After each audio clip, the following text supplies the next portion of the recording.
أعوذ بالله من الشيطان الرجيم. بسم الله الرحمن الرحيم. والفجر وليال عشر والشفع والوتر والليل إذا يسر هل في ذلك قسم لذي حجر ألم تر كيف فعل ربك بعاد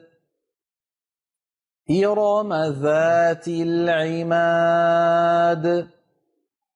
التي لم يخلق مثلها في البلاد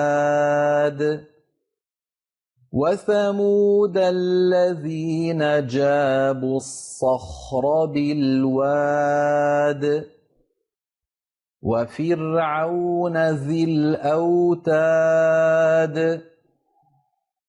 الذين طغوا في البلاد فأكثروا فيها الفساد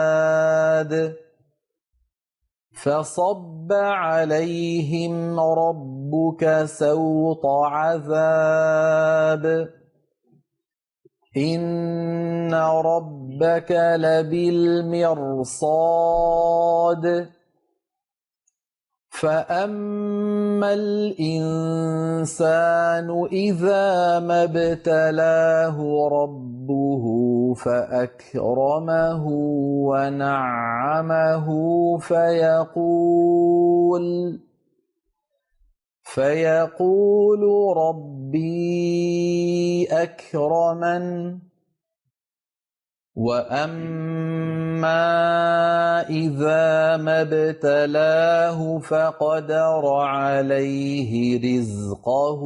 فيقول ربي أهانن كلا بل لا تكرمون اليتيم ولا تحاضون على طعام المسكين وتأكلون التراث أكلا لما وتحبون المال حبا جما كلا إذا دكت الأرض دكا دكا وجاء ربك والملك صفا صفا وجيء يومئذ بجهنم يومئذ يتذكر الإنسان وأنى له الذكرى يقول يا ليتني قدمت لحياتي فيومئذ لا يعذب عذابه أحد ولا يوثق وثاقه أحد يا أيتها النفس المطمئنة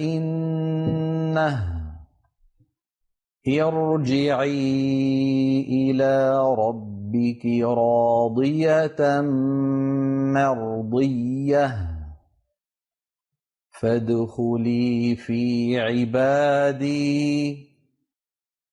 وادخلي جنتي. صدق الله العظيم.